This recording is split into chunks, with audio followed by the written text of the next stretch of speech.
विकास कामांसाठी केडीएमसीमध्ये शिवसेनेला पाठिंबा दिल्याचं मनसे नेते राजू पाटील यांनी सांगितलंय। स्थानिक पातळीवर निर्णय घ्या असं राज ठाकरेंचे आदेश होते असं राजू पाटील आणि संदीप देशपांडे यांनी सांगितले।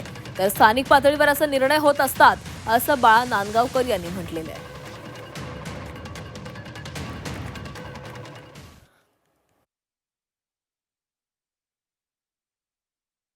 आज आमचे 5 नगरसेवक आले। 5 नगरसेवक काय विकास करू शकतात तिथे विरोधात राहून? एकीकडे 117 किंवा 15 आणि दुसरीकडे 5, तर त्यामुळे ही कामं झाली नसती पहिली गोष्ट। दुसरी गोष्ट, सत्तेत राहून त्यांच्यावर आमची जी कामं आहेत कॉमन मिनिमम प्रोग्राम बनवून ती आम्ही करणारच आहोत ना।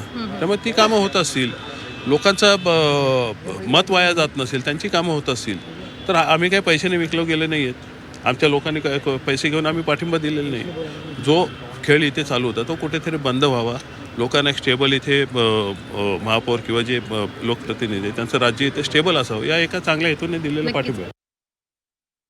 बघा, पक्ष म्हणून याचा काही संबंध नाही। जो निर्णय आहे तो स्थानिक नेतृत्वाला घ्यायचा अधिकार सन्माननीय राजसाहेबांनी घेतलेला।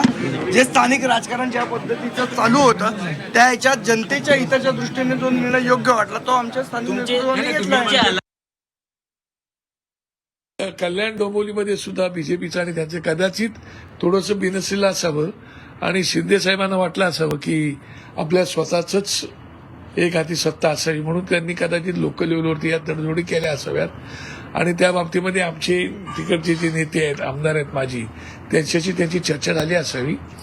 त्यामुळे आणि मला नक्की माहिती आहे की काहीतरी घडलं असावं, त्याशिवाय अशी तडजोडी होत नाही। मला असं वाटतं, बघा, काही गोष्टी या पडद्याच्या पाठीमागे बऱ्याच गोष्टी चालू असतात, त्यावेळेला ते एकमेकांशी बोलायच्या नसतात आणि नेमक्या घटना घडल्यानंतर झाल्यानंतर त्याच्यावरती चर्चा उहापोह होत असतो। त्यामुळे बऱ्याच ठिकाणी तडजोडी वगैरे वगैरे सगळ्या गोष्टी घडत असतात।